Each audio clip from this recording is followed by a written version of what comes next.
I'm with Anish Shah, Group CEO and Managing Director of Mahindra Group, for a new episode of BCG's CEO Moments of Truth series.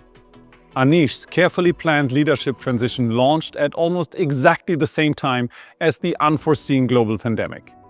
How did he envision and enact a massive portfolio restructuring that would bring Mahindra Group back to its core? And what principles did he apply? Anish, you lead the Mahindra Group as the first CEO from outside the founding family. And it is such a fantastic company. Just two examples. Mahindra commands the highest market share in the Indian SUV market. Mahindra Tractors produces more tractors than any company. It's a conglomerate that operates in more than 20 industries across more than 100 countries, and you employ 320,000 people. Paint the full picture of the group for us. I will start with saying that we are a purpose-led company, and go back to an advertisement that our founders put in the Times of India in 1945, on the day this was founded. They talked about dignity of labor, about caste, nor creed, nor color standing in the way of a meritocracy, about opposing antisocial trends. Today it would read like an ESG manifesto, but this was 1945. And that DNA continues in our company. We have always said that we lead with purpose and profits will follow. We operate in about 70% of India's GDP, and we have grown well with the Indian economy, and now we're hoping to be able to take the Indian economy to the world. In December 2019, Mahindra Group announced that there will be a one-year transition process for you to become the group CEO. And that one-year window was going to start in April 2020. Now, exciting news, I'm sure a happy moment for you. Yet, the transition window had not even fully started, and the pandemic hit. Take us back to that moment. It was truly an honor for me to be selected as Group CEO of the Mahindra Group, a group that I've had tremendous respect for over many years. It came in as head of group strategy, so I had a good sense of where the group was. It was a group that had performance as one of its hallmarks. And for some reason, we fell off a cliff. There were a number of decisions that were taken around largely investments in international subsidiaries that came back to create losses. And we lost about 70% of market cap in a period of 18 months post August 2018. It was the first time, I would say, in the history of the group that we were looking at potential losses for the year. First time as a CFO, not a great place to be to have that kind of a result. And that was all pre-COVID. And then the COVID impact. So the first month from a fiscal calendar of April was in a lockdown. So we had close to zero revenue. With regard to the company, cash was the first thing we had to take care of. And that's what we did very quickly. We raised about $1 billion literally in just a few days.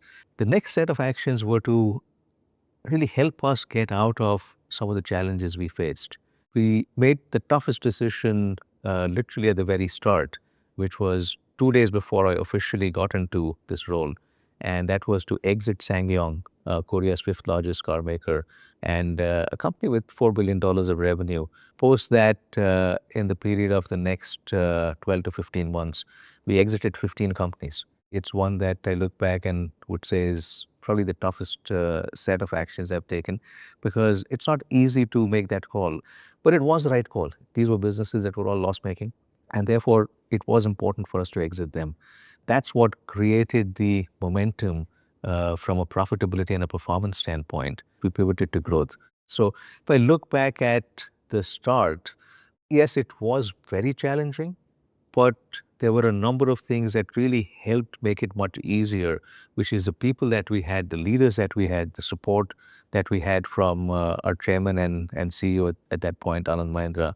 And that support really made it a lot easier to go through it.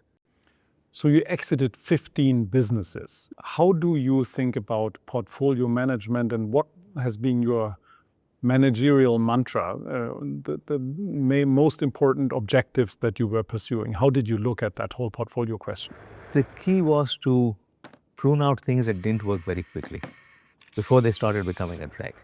And it was important to drive scale. And therefore, the mindset that we brought in was, let's play big. Let's not play small in any place. Well, as you know, BCG invented the matrix to look at conglomerate portfolios and to come up with a rational and well-balanced approach to managing those. So this is very close to my heart. If you look at the portfolio today and the dynamics across still more than 20 industries, how do you think that principle of portfolio management is going to evolve going forward? I think the fundamentals stay the same. And that's where I think BCG has done some very nice work in establishing those fundamentals. The challenges in companies that are not doing very well, because how do you address them? Is it something to do with the market, the product, the leadership? What are different levers that can be pulled? And we've taken some of our businesses that were very small and not performing very well and transformed them into something very meaningful. And I'll give an example here of the electric three-wheeler business. We were making combustion engine-based three-wheelers. We had a 5 or 6% market share. And we did contemplate, should we shut this business down? And as we saw the trend for electric vehicles coming in, we said, let's pivot to electric and let's use the base that we have from a manufacturing or distribution standpoint. We in fact drove the industry to electric. We got to at one point 60-70% market share, which has now settled down to 45%. Anish, what are you most proud of? I'm most proud of the fact that we could make the transition happen smoothly by maintaining our purpose, our values, our culture.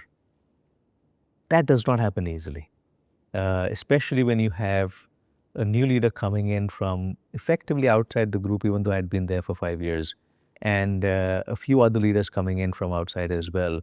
Maintaining that fabric was very important for us. And that's something I feel we have done very well. And I'm therefore very proud of that one particular part around keeping the Mahindra Group at the very top in terms of purpose and values. In some ways, this was possibly a bigger challenge than the profitability challenge. We've had 3 leaders of that group over 75 years at that point, all 3 family members. And this was the first non-family member coming in. And there were obviously questions around, is this going to change our culture? That had to be addressed very directly. Now it's been quite a journey. How has this experience shaped you as a leader? It has helped me learn many things. First is maintaining calm through crisis situations, because there were multiple crisis situations that kept coming one after the other. Right after we navigated the first year and we were feeling good about things, the semiconductor crisis came on in a much bigger way. And the challenges of growth, as some of our products did very well, again, back to automotive, we had some very good launches and the demand was far greater than what we had expected. For one of the products, we had planned capacity of 3,000 a month. And suddenly we get 50,000 bookings in the first 3 days. We've quadrupled capacity in the auto business in the last 4 years. So that again is an exciting thing, but a challenge as well. The second is around people and around how we can get the best out of people. This is something that I've learned a lot from Anand Mahindra. That's something that in many ways is much more sustaining over time and builds a much stronger team. The third is that you have to think big. In my strategic path that I had laid out for the board, we in fact at that point said that we will grow market cap 3x in the first year and an additional 3x in the next 4 years. Now, a CEO typically doesn't go in and say that we will grow market cap 9x in 5 years. We actually grew 12x in 5 years. But again, if you don't think big enough, then often you don't get there. Where do you see Mahindra Group in 5 years from now? Our aspiration is to be among the most 50 admired companies in the world. Numbers are one element of this. Being able to make a significant impact on society is a second key element of this. Or in some ways, maybe the primary one, and numbers will follow after that. We have 4 large businesses today and 10 what we call growth gems and a few other that are budding growth gems. And these are businesses that we feel can transform and scale, not just in India, but around the world as well. Anish, Thank you so much for your time. Thank you for sharing with us what you have learned, what you have done. Thank you, Christoph. It's been a pleasure.